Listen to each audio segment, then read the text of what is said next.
ada yang TFU-nya ketinggalan, ya nggak bisa karena di SOP-nya ada juga. Maksudnya TFU jangan sampai ketinggalan ya. Ya sudah hafal itu ya. Itu misalnya fisik ibu hamil. Nah sekarang masih lanjut aja ya.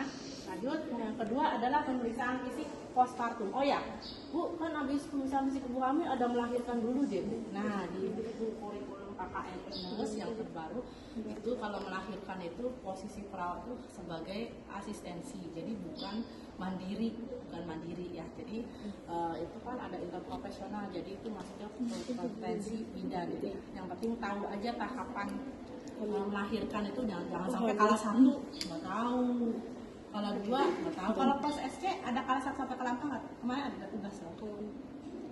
Kalah 1 sampai kalah 4 itu hanya untuk yang persalinannya normal. Kalau SC mah kan jamnya juga diatur ya sesuai dengan nanti udah siap ya. Dan misalkan puasanya baru bentar ya nanti puasanya baru 2 jam atau pertumbuhannya juga masih nggak apa-apa. Pada saat di NST ya udah itu bisa nunggu lagi. Jadi kalah 1 sampai kalah 4 untuk kesana. Oke, sekarang ibu postpartum.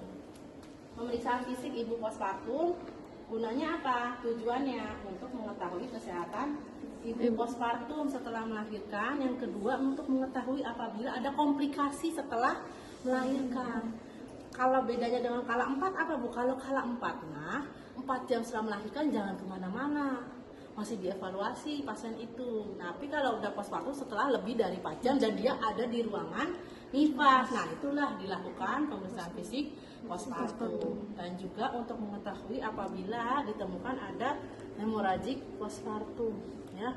Jadi ada pendarahan ya, ada yang dia sudah di episiotomi, dijahit ya, tapi ternyata ada pendarahan pada area perineumnya ada ya, apalagi yang usianya sudah itu ya, karena banyak komplikasi. Nah setelah itu untuk itu khusus mengetahui kesehatan ibu ya kalau postpartum. Nah kebutuhan ibu postpartum itu banyak ya, bukan hanya pemeriksaan fisik aja, banyak. Ada apa aja? Ada breast care, ada perawatan lukanya, ada perawatan perineumnya, ada kebutuhan bicat oksitosin, breast care, sama teknik menyusui dia harus paham ya.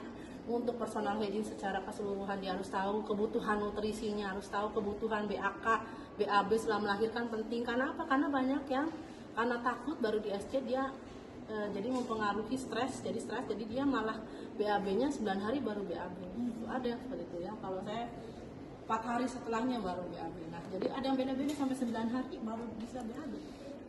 SC sama SC ya, jadi itu ya. Dan kembalinya head nih kalau udah setelah melahirkan itu beda-beda ya. Bu Maul dia baru melahirkan kembali headnya, Bu Maulida 6 bulan baru head lagi. Nah saya sebulan lebih udah head lagi, itu beda-beda ya ininya tuh ya. Jadi jangan kaget kalau nanti kalian udah menikah dan melahirkan kok headnya belum kembali ya. Selama kita tidak stres, biasa normal, tidak pakai KB apa-apa, yang menyusui juga aktif gitu, KB-nya yang misalkan KB alami saja dulu karena tidak mengganggu menyusui.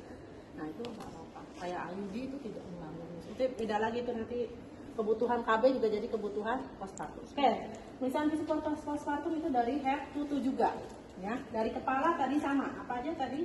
Kebersihan kepalanya, kemudian kesimetrisannya ada benjol atau tidak, kemudian juga ada luka atau tidak, terus rontokannya ada alopecia atau tidak, alopecia itu kebotakan. Baru ke telinga berarti tadi kebersihan telinganya, apakah ada ototis media atau tidak, sama daun telinga ada polip atau tidak, kemudian pada hidung juga kebersihannya ada polip atau tidak. Nah baru ke wajah. Nah kalau plasmagrafi darum masih ada nggak pada ibu postpartum? Masih. Ada yang belum, itu kalau 24 jam pertama belum langsung hilang, kalau dia pas hamilnya muncul, paham ya? Oh panas banget sih. Oh itunya mati. Nah pantas